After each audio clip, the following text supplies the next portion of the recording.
እዚህ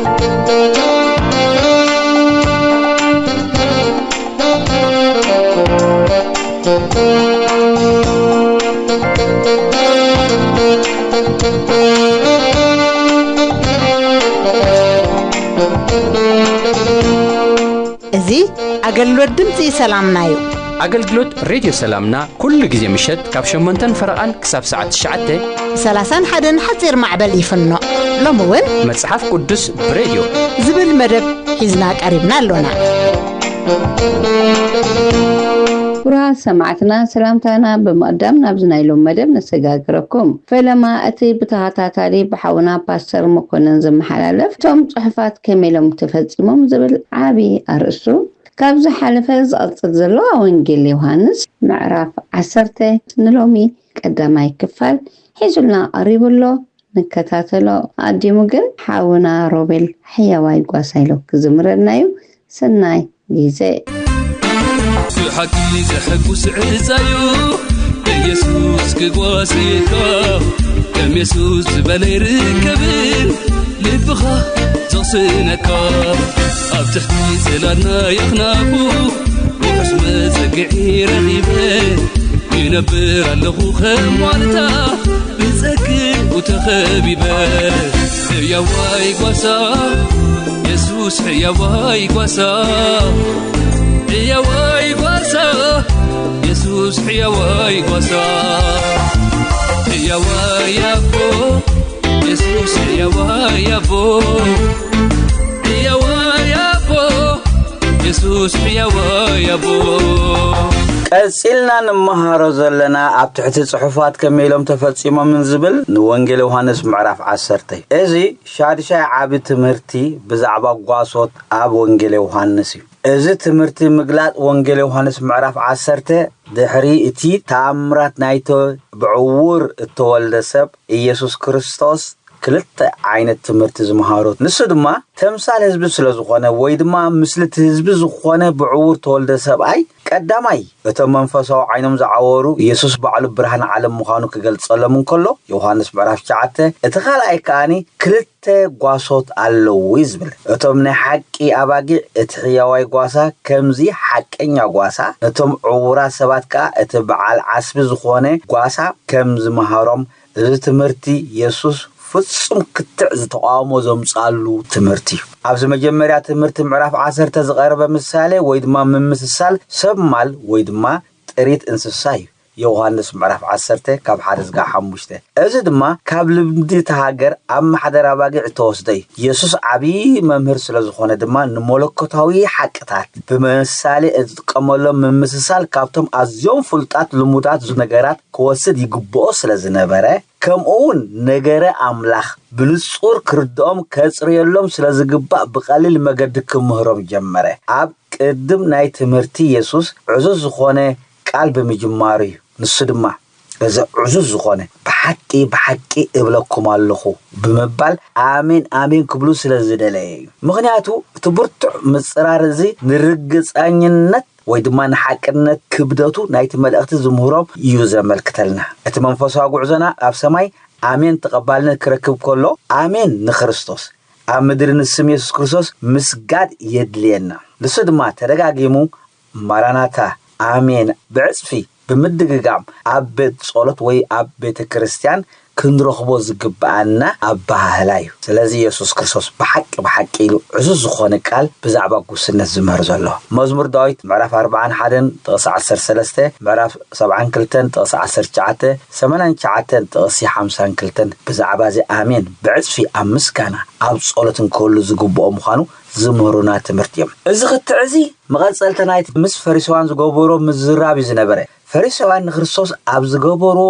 ተቃውሞ በመትከል ንሳቶም በተግባር ይቃወሙ ነበሩ ንሳቶም መራሕቲ ሃይማኖት ጓሶት ቤተ እስራኤል ከም ምዃኖም መጠን ነቲ ህዝቢ ኢየሱስ ካብ መራሕቶም ዝኾነ ሐቂ ተልእኾ ስለዘይተቀበሉ ካብቶም ዓበይቲ ዝብልዎም ንሶም ስለዘይተቀበሉ ይፍትኑ ነበሩ በዚ ተቃውሞ ናይቶም ፈሪሳውያን እቲ ህዝቢ አንጻር ኢየሱስ ክጸንዕ ተገዲዱ ነበረ ስለዚህ ኣብዚ ምዕራፍ ዘሎ ትምህርቲ ሕያዋይ ጓሳ መን እዩ እተናይ ሓሶት ጓሶት ከበዓልመንዮም መን ድማዩ ሓቀኛ ጓሳ ምዃኑ ብምግላጽ ተጓሳ እንታይ ተግባራቱ ፍልሊ ኣመንጎም እንታይ ምዃኑ ዝገልጸልና ዘሎ እቲ ክልተ መጓሰ ማለት እቶም ኣባጊዕ ተኹላን እቶም ጓሶት ሓቀኛታትን ትበዓል ዓስብን ፍልልዮም ኣጸቢቑ ዝምህረና ተሓቀኛ ጓሳ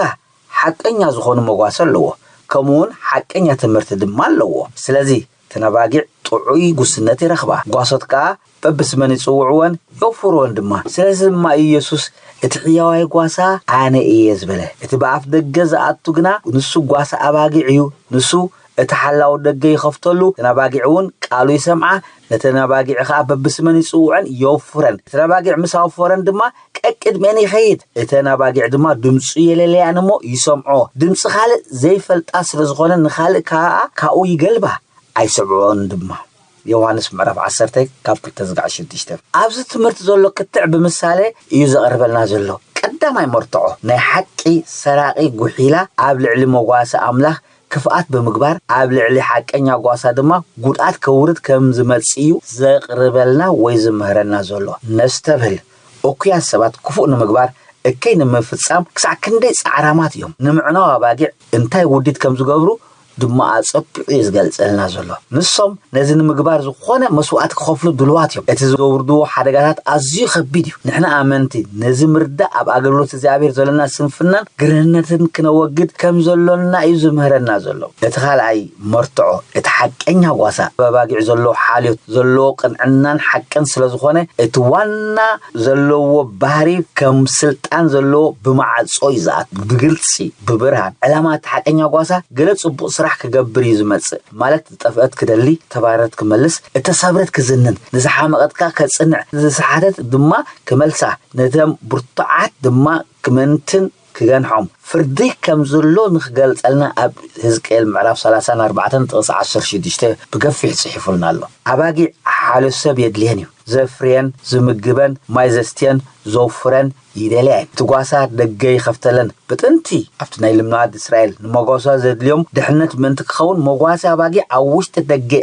ኣፍ ደገ ኣባይቲ እዮም ዝገብሩን ኣብቲ ውሽጢ ገዛቶም ሰብ ኣብ ቅድሚኦም ከኣኒ ካንሸሎ ሰሪሖም እዮም ዘንብርዎን ግን ሓላው ደገ ዝኸፍተለን ወይ ድማ መፍትሕ ዘለዎ ጥራሕ ይዝኸፍተለን سؤال مانم أي كفتنني ناي قاسا مساعته دمسي سمعة شو مستخفته نفت دمبم مساعته اتقاسا دمسي سمعة كاون العلدما نباقع ببسمن يسوعن فلتاني بب حدا يسوعن نابلملم مقاسا دما يمرحن عبتنايت انت جزي إذا خمس عينت اللمات أزيو قنوني نيرو لمادهم دما نيرو تمقاسا زخونه يخون كقطمم زخيل عقرقر ويد محرقان نخيط أفق نتقاسا كأكد ميني زخيد عبقد منزلو حدقا هبابولا حدقا نتوني زخونه نور كيبل منتن أقدم خقافته نسيك أكد مين زخيد دحرين سن سعبان تنباقع بتقاسا قبل علز قبرها الحالف مكبخاب زتلا عليه دمسي فلتا سمعو فلطو بتنسو زقبرلن مكبخاب ويدما حاليتون ويدما ممقابين ينزفلطو انبر سويلنا يكون ينزفلطو مخنياتو بعراين وانو عاد قدما مبالعمالو قويتو يفلطوي بالإسياس معرف حادة تغسلسته عبزكيل معرف 34 تغسل حادة كمزي الزبلنا زلو أتوما باقعي أباقع موفريي نسخاتكم سابقكم أنا خا أملاككم يزبل إجزاء قويتا سروي كم أون أب ملكياس معرف كلتا تغسل عسر تخلته وو يعقوب أنا كبكا كل تنخا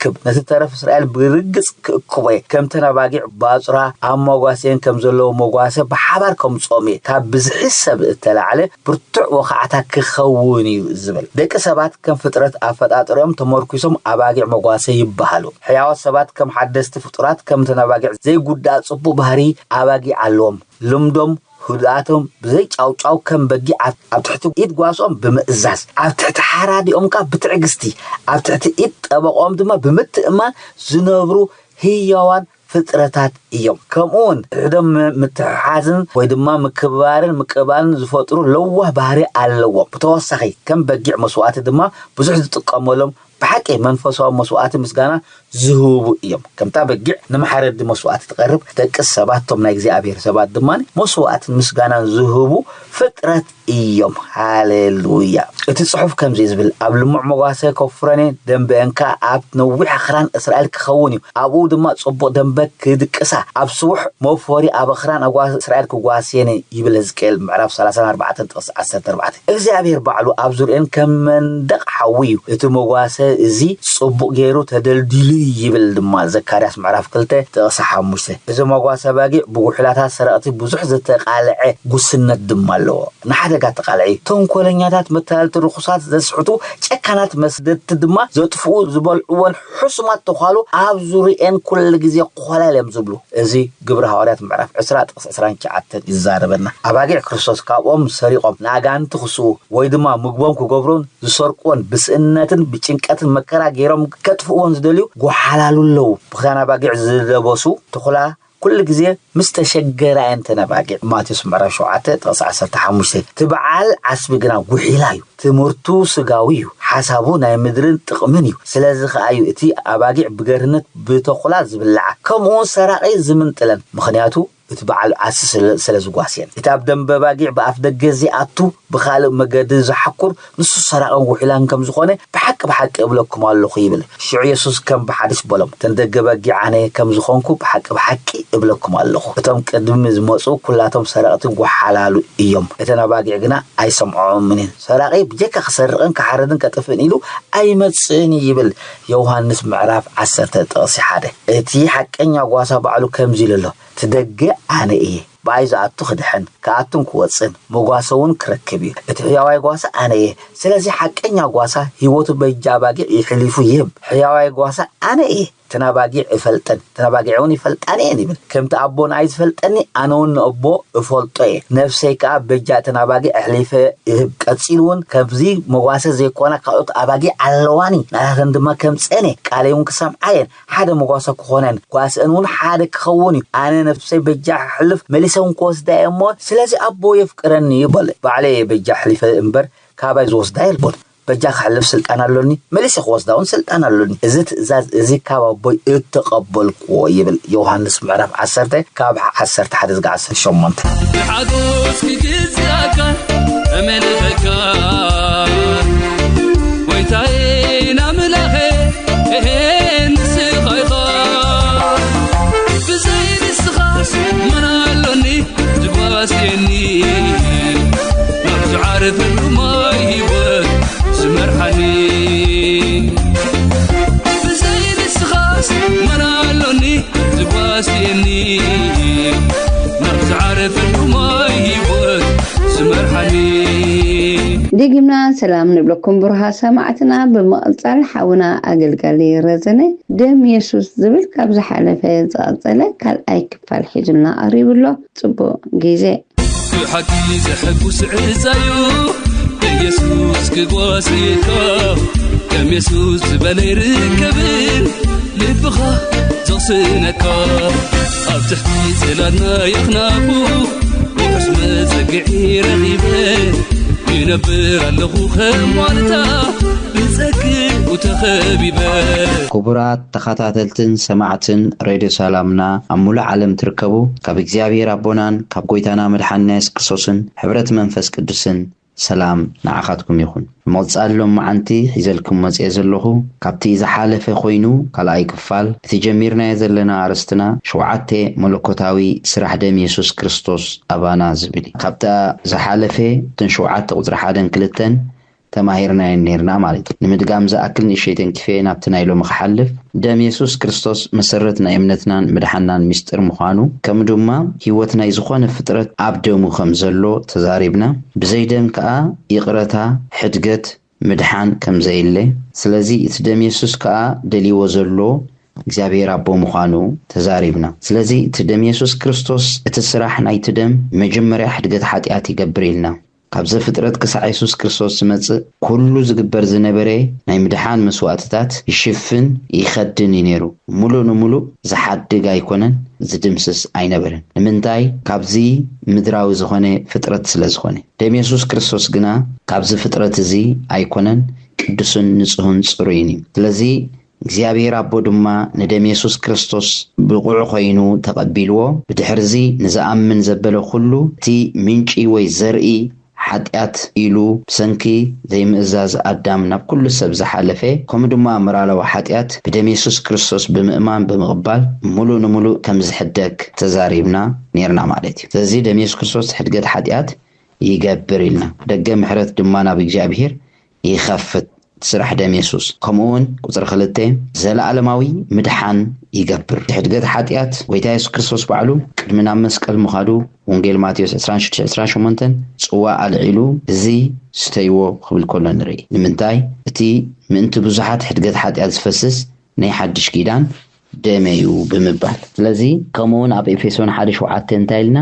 ብደሙ ማለት ሕድገት ሓጢአት ከም ዘለና ተዛሪብና ማለት እቲ ዘለዓለማዊ ምድሓን ንብሎ ዘለና ሰብ ካብቲ ውድቀት ኣዳም ጀሚሩ ክሳብ ኢየሱስ ክርስቶስ ዝመጽእ ኩሉ እንታይ ኮይኑ ኣብ ትሕቲ ዘለዓለማዊ ሞት ይነብር ኢየሱስ ክርስቶስ ምስ መጸግና ንኹሉ ስዒርዎ ስለዚ እቲ ደም ኢየሱስ ክርስቶስ ናይ ዘለዓለም ምድሓን ይገብር ክንብል ኮለና ካብ ናይ ዘለዓለም ሞት ካብ ባርነት ካብ መርገም ካብ ጸልማት ካብ ሲኦል ካብ ዓመጽ ካብ ፍርዲ ካብ ኩነኔ ካብ ዝኹሉ ደም ኢየሱስ ክርስቶስ ታይገብር ህይወትና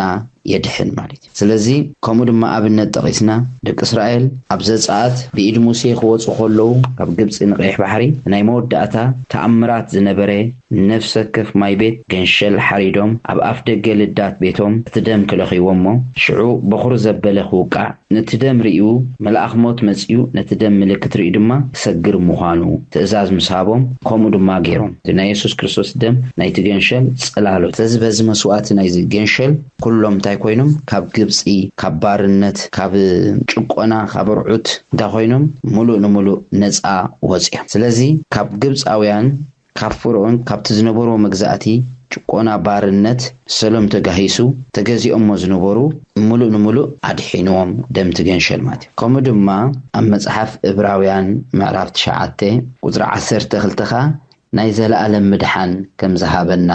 ይዛረብ ማለት ብደም ዲባላታትን ምራቁትን ዘይኮነስ ብደም ርእሱ ናይ ዘለዓለም ምድሓን ረኺቡ ሓደ ግዜ ናብቲ መቅደስ ኣተወ ናይ መቅደስ ናብቲ ዘለዓለማዊ ናብ ናይ እግዚአብሔር ናብ ናይ ላዕሊ ናብ ሰማያዊት ኢየሩሳሌም ምድራዊት ኣይኮነን እታ ምድራዊት ኢየሩሳሌም ብደም ዲባላታት ብደም ምራቁትን እዩ ሕድገት ንሓጢአት ዕርቅ ንሓጢአት ምሕረት ንሓጢአት ብደም እንስሳታት ኣብታ ምድራዊት ኢየሩሳሌም እዩ ደም ኢየሱስ ክርስቶስ ግና ናብ ናይ ዘለዓለም ኢየሩሳሌም ኣብ ላዕሊ ናብ እግዚአብሔር አቦ ዘላ መቅደስ እዩ ኣቅሪቦ እትይዎ ማለት ስለዚ እግዚአብሔር አቦኻ ተቀቢልዎ ስለዚ ብደም ዲባላት ምራቁትን ኣብ ጽባሕ ኣብ ዓመት ሊቀኻ ናብ ዓመት እቶም ካህናት ድማ ንጎንጎ ጽባሕ ነቲ ህዝቢ የገልግሉ ደም ኢየሱስ ክርስቶስ ግና ኢሉ ብናይ ርእሱ ናይ ዘለዓለም ምድሓን ረኺቡ ስለዚ ደም ኢየሱስ ክርስቶስ ሓንሳብን ንሓዋሩን ኣብ ቅድሚ እግዚአብሔር አቦ ምስ ቀረበ ፍጹም ዘለዓለማዊ ምድሓን ይገብር ምድሓን ይህበና ማለት እዩ ስለዚ ሎሚ በዚ ደም እዚ ፍልጠት ክልወና እምነትና መሊሱ ክስረት በዚ ደም እዚ ናይ ዘለዓለም ምድሓን ሓንሳብ ከም ዝረኸብና ቅድሚ እግዚአብሔር አቦ እቲ ደም ያው ምዃኑ እዚ ስራሕ እዚ ከም ዝሰርሐ ክንርዳእ ክነኣምን ይግባአና እግዚአብሔር ይመስገን ስለዚ ሎሚ ዓንቲ ድማ ቀፂልና እንሪኦ ቁጥሪ 3 ኢና ክንርኢ ማለት እዩ ብደም ኢየሱስ ክርስቶስ ተሓጺብና ስለዚ ደም ኢየሱስ ክርስቶስ የንጽህን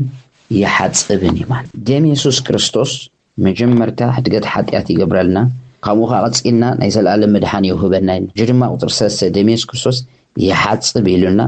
የንጽህ ኢሉን እዚ ንግዚኡ ዝሽፍን ንግዚኡ ዝኸድን ኣይኮነን ፍጹም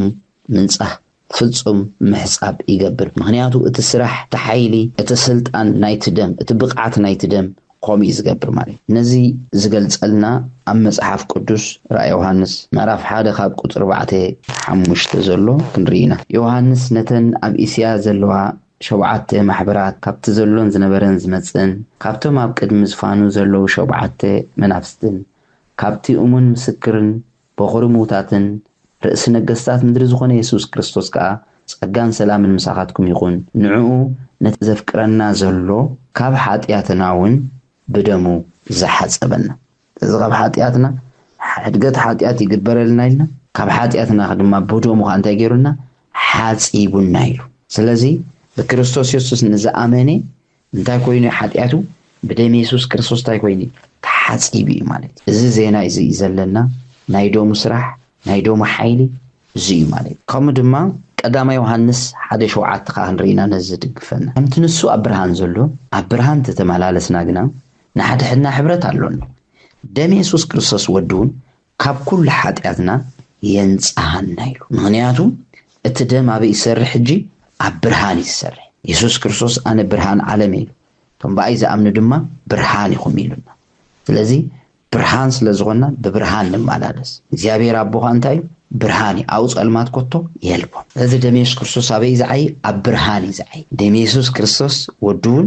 ካብ ኩሉ ኃጢአት የንጻህናይ ደም ኢየሱስ ክርስቶስ እንታይ ይዝገብርልና ይሐጽበናን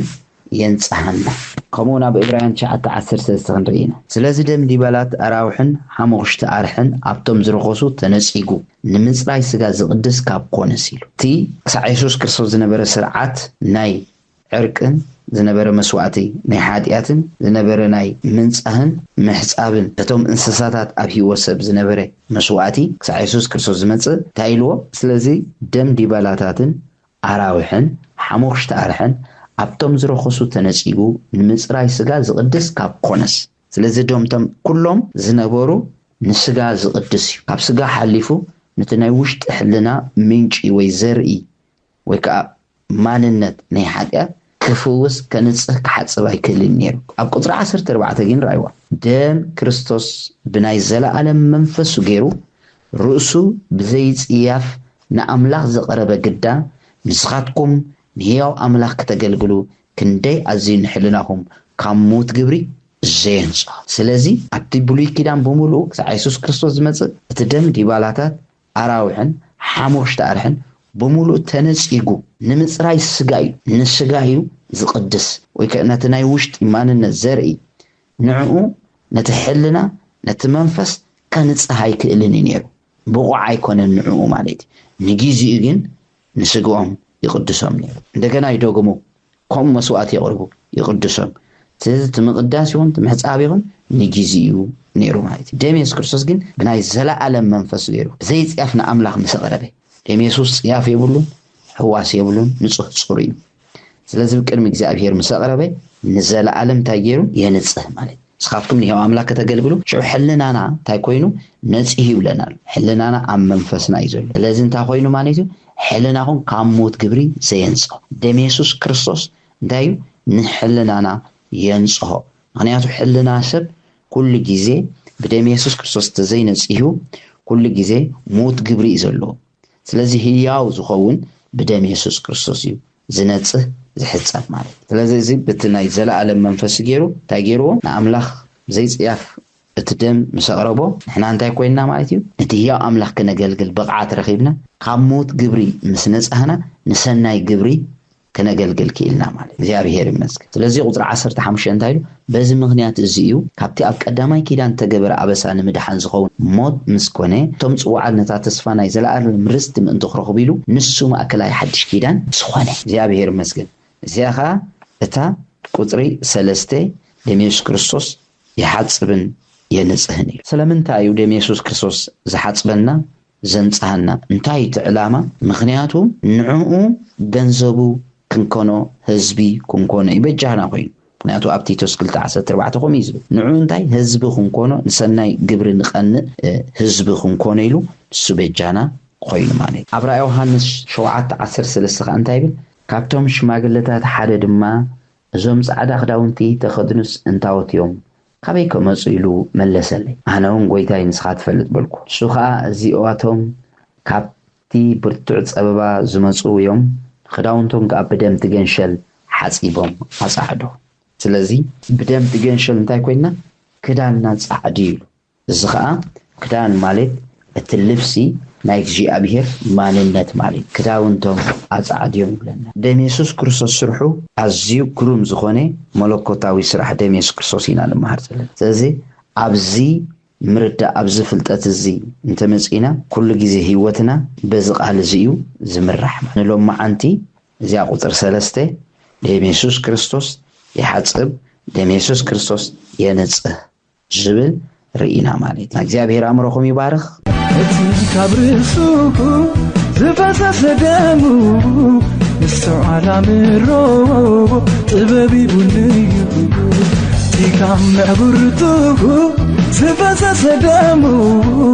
أبكلهم قدوساني موغسي بنيو تيكام زبانو زفاس دمو نخل حمامي فوي سويو لتي كابونو زفاس دمو نسكنهم قدوساني أفاقير ليو لتي كابيدو زفاس دمو تكبار داوي بريق ليو لتي كابقرو زفاس دمو سراقس كوو أوريس ليو ولدي مرقم حديقنا سلدقنا نبصلت نملس حوارا باولوس ابتي اموداتا زمن كفو زمن كم زمت تنكرنا له سلازي نتا امونغونان امونغو دقنان تفطيرو زلو ناي عدمه غاق نخنردوم ككالنا اذاننا ندقل بنان كفنا نخنسمعم انتي سلغزا رسنا مخل صلي بسنك اب كل كرنعات هيوت زغاطمم صقطي وطري فرهي مشقرا كاب زيدديو حدغنيا وسانيتا تدحينم قرعون طعين رحق زعلمه هيوت نخمرحو نصليلهم كابتي ابلعلي من اسيات تفنيو زلو منفس ناي رخصت عبدانن قبرة سدماونتن كالن نخعقبو نتحقنيا مقد املاخ كرخبو بعرفتي نخملالسو نتي ابزع علم زيا زغزء زلو كفو منفس بنصورا لليوم كامر بابو حرا خوينم نتتصبق بمدلاي هيوتهم اب تحت منفس قدسن قال املاخن نخغزو نصليلهم كاب تعبيتن تمكحتن ريحقهم نغزا رسوم تحت بمبال نغز عبيتي كفرون كخبرون نصليلهم دغاغيمنا نصليلهم بدايو زتي بدر حتى كل وجه يسوس يبدر نبارخت دمو ينتبلغ دمو دمنا يسوس دمو ينتبلغ دمو نتأمر دمو ينتبلغ دمو دمنا يسوس دمو ينتبلغ دمو نحال وانا دمو ينتبلغ دمو دمنا يسوس دمو ينتبلغ دمو نبارغت دمو ينتبلغ دمو دمنا يسوس دمو ينتبلغ دمو يغسلي يغسلي يغسلي يغسلي Hallelujah, hallelujah, hallelujah, hallelujah, hallelujah, hallelujah, hallelujah, hallelujah.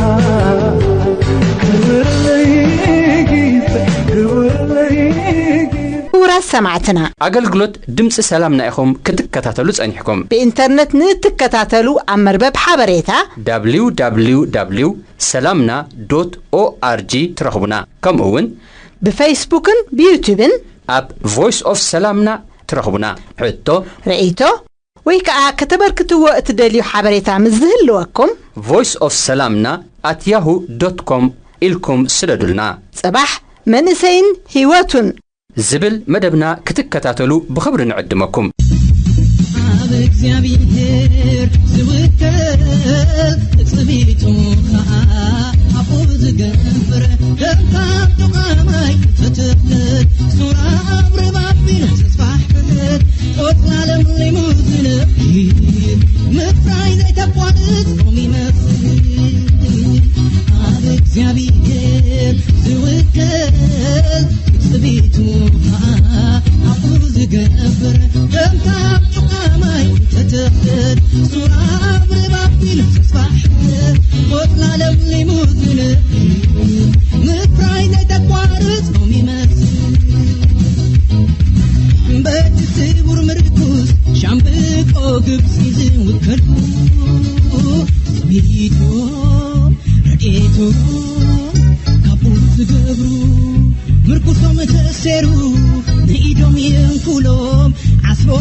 እግዚአብሔር ግና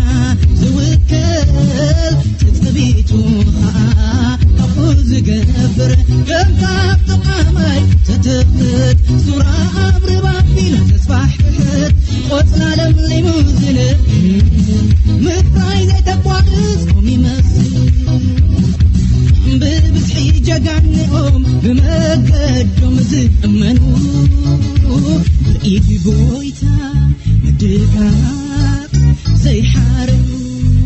ረሲዕነት ይሓርሱ ሃበኻ ይዓጽዱ ፍረ ሓሶት ይበልዑ ንሓዋር ይጠፍኡ ኣብ እግዚአብሔር ግና ዝውከል ትጽቢቱ ከዓ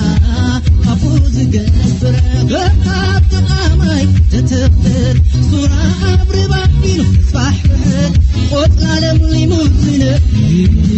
ምርታይ ዘይተቋርጽ ቆም ይመስል በሰረገላታቸው ምን በፍራሶም ዝእመኑ ንስምቲ ቅዱስ አምላክ ዘይዘክሩ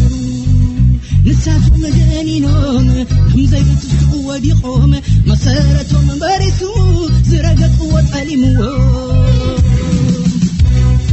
ኣብ እግዚአብሔር ግና ዝውከል ትጽቢቱ ከዓ ካፉ ዝገብር ገምታብ ተቃማይ ተተኽት ሱራ አብርባቢሉ ተስፋሕት ቆጽላለም ሊሙዝን ምፍራይ ዘይተቋርጽ ቆም ይመስል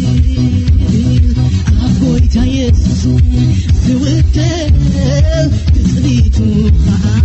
ካፉ ዝገብር ገምታብ ተቃማይ ተተኽት ሱራ አብርባቢሉ ተስፋሕት ቆጽላለም